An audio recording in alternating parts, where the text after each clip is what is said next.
Eh bien bonjour à tous, on se retrouve pour un nouveau point météo en ce dimanche 10 novembre 2024. On se retrouve pour faire un point sur la situation qui est attendue pour la semaine prochaine et des prochaines semaines, avec un temps, vous allez voir, qui va devenir de plus en plus froid et humide. Donc on va faire le point concernant donc cette situation, avec possiblement une descente polaire, donc pour la mi-novembre, vous allez voir.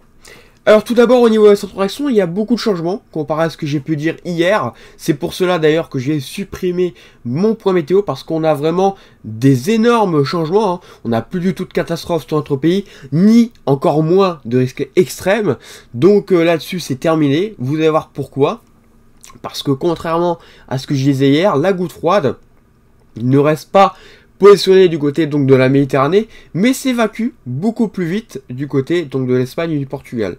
En revanche, ce qui ne change pas, c'est un cyclone sur donc l'ouest du pays à plus de 1040. Cet anticyclone, il est toujours très important, et celui-là, en revanche, il ne va pas bouger et il va rester bien sur l'Atlantique. Pour la suite, cette goutte froide va rester positionnée du côté du Portugal et de l'Espagne, et évidemment là-bas on conserve un danger, parce que on aurait vraiment pas mal de précipitations sur plusieurs jours, des cumuls très importants. Donc là-bas, il faudra vraiment rester très attentif à ce qui va se passer. Ça pourrait peut-être faire une nouvelle fois la même situation qu'il y avait eu par exemple du côté de Valence ou encore du côté de Barcelone. Donc vraiment, attention de ce côté-là. Mais pour notre pays, vraiment, pas de danger, pas de catastrophe, ni de situation extrême. En revanche, lié à cette goutte froide, on va avoir des températures même plus douces, parce que cette goutte froide va faire remonter de l'air beaucoup plus doux, venu donc de l'Algérie, et on va le ressentir notamment du côté du sud-ouest, où il pourrait faire jusqu'à 16, 18, voire pourquoi pas même 20 degrés à cette période de l'année, ce qui est assez rare quand même, voire même exceptionnel. Donc une situation quand même assez douce qui va attendre le sud du pays. Pour la suite, donc pour les prochains jours déjà, et les prochaines semaines même, pour le week-end du 16, on devra avoir un affaiblissement des pressions qui devrait se faire lié à cette goutte froide, et c'est là que ça devient un peu plus instable au niveau des prévisions. On ne sait pas trop finalement, même si cette descente polaire semble bien arriver, on ne sait pas trop si elle va nous concerner nous, ou si ça sera plus à l'est de notre pays. Donc je vais vous dire un petit peu tous les scénarios qu'il peut y avoir, parce que on n'est pas sûr d'avoir de la neige même jusqu'en plaine. Alors, premier scénario, donc celui de GFS, oui. Alors, concernant GFS, donc la descente polaire rejoint la goutte froide, et la descente polaire touche essentiellement donc l'est de notre pays, et donc une bonne partie centre et ouest ne serait pas concernée par cette descente polaire. Au niveau de la chronométrie, on est plutôt autour donc du début de semaine du 18. Donc normalement sur les modèles on est plutôt vers ces dates là, mais c'est vrai que sur certains on est un peu plus tard ou un peu plus tôt, ça faudra voir. Ça dépendra si c'est la première descente polaire qui est la plus importante ou si c'est la deuxième, parce que oui, sur certains scénarios on a deux descentes polaires qui peuvent arriver, une première peut-être un peu molle, mais une deuxième beaucoup plus importante qui pourrait arriver. Je vais la présenter de toute façon, mais donc l'anticyclone sur GFS serait beaucoup trop important, serait beaucoup trop en bulle, et donc c'est pour cela que la descente passe beaucoup trop à l'est de notre pays. Ensuite, la deuxième descente polaire, il la voit bien. GFS voit bien la deuxième descente polaire, et cette fois-ci, celle-ci concernerait vraiment, vous le voyez, tout le pays. Donc celle-ci, bien sûr, un peu trop loin pour que je m'avance sur celle-ci, mais c'est possible qu'on en ait deux, parce qu'on aurait toujours cet anticyclone positionné du côté de l'Atlantique et qui remonterait jusqu'au Groenland. Du coup, les basses pressions seraient obligées donc de descendre sur notre pays, et donc on aurait deux descentes polaires, voire pourquoi pas plusieurs. Après, ceci est encore un peu loin pour en parler, comme je vous ai dit, mais c'est possible. Deuxième scénario, donc le scénario des GFS.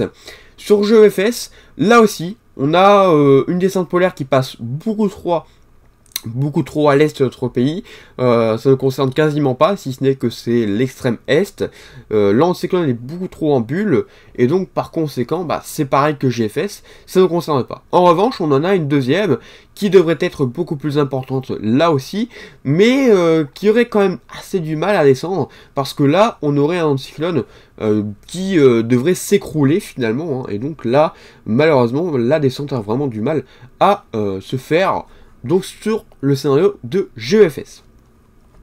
Ensuite, on a le scénario du modèle Icon. Sur Icon, on a un scénario vraiment intéressant, là aussi.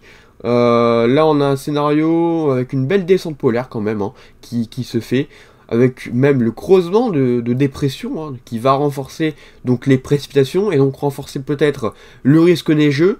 Mais c'est vrai qu'au niveau des températures, ça pourrait être un peu juste là aussi. C'est vrai qu'on n'a encore que début novembre, en tout cas mi-novembre, donc c'est encore peut-être un peu juste au niveau des températures, ou alors il faudrait que les températures soient bien basses avant l'arrivée donc de cette descente polaire. Donc là aussi, il faudrait voir donc, concernant les températures, parce que sur certains modèles, vous allez voir, hein, comme le scénario finalement de CP, c'est aussi les températures qui font qu'on n'a pas de neige jusqu'en plaine, mais seulement en montagne et en très basse altitude. D'ailleurs, sur le scénario de CP, pour terminer, on a un scénario qui est du même genre, hein, on va dire que Icon. C'est-à-dire qu'on a une très belle descente polaire avec un beau creusement de dépression, mais c'est vrai que là aussi, les températures sont peut-être assez justes. C'est tout simplement parce que la dépression peut être trop creuse, et par conséquent, ça ferait remonter trop de températures positives, contrairement à des températures négatives, malheureusement. Donc là aussi, pas mal de précipitations, mais pas forcément de neige jusqu'en plaine, et seulement en montagne, ou en tout cas en basse altitude aussi. Mais c'est vrai que jusqu'en plaine, ça semble juste, là aussi, sur le scénario de CP. Cela dit, les modèles peuvent changer, il peut y avoir des températures plus froides dans les prochaines actualisations. Il faudra vraiment voir, c'est vraiment des petits détails qu'il faudra voir, mais c'est vrai que c'est possible qu'on ait des températures assez hautes et finalement pas de neige jusqu'en plaine, malheureusement. Donc ça, faudra voir dans les prochaines actualisations. Cela dit, on a des scénarios très intéressants. Alors, je vais pas tous vous les montrer, parce qu'il y en a énormément, mais on a vraiment de très très bons scénarios, des scénarios vraiment bien neigeux sur certains modèles, et ça franchement ça fait plaisir. La moyenne d'ailleurs des modèles est vraiment excellente concernant donc la descente polaire, et ça fait plaisir. On a depuis plusieurs jours de toute façon des modèles qui sont en accord en général sur une descente polaire. Après, sur la localisation, ça on verra dans les prochaines réactualisations, et donc dans un prochain point météo. Et bien voilà, merci d'avoir suivi ce point météo, et on se retrouve donc bientôt pour un nouveau point. N'hésitez pas à liker et à vous abonner. Bonne journée à tous et bon week-end.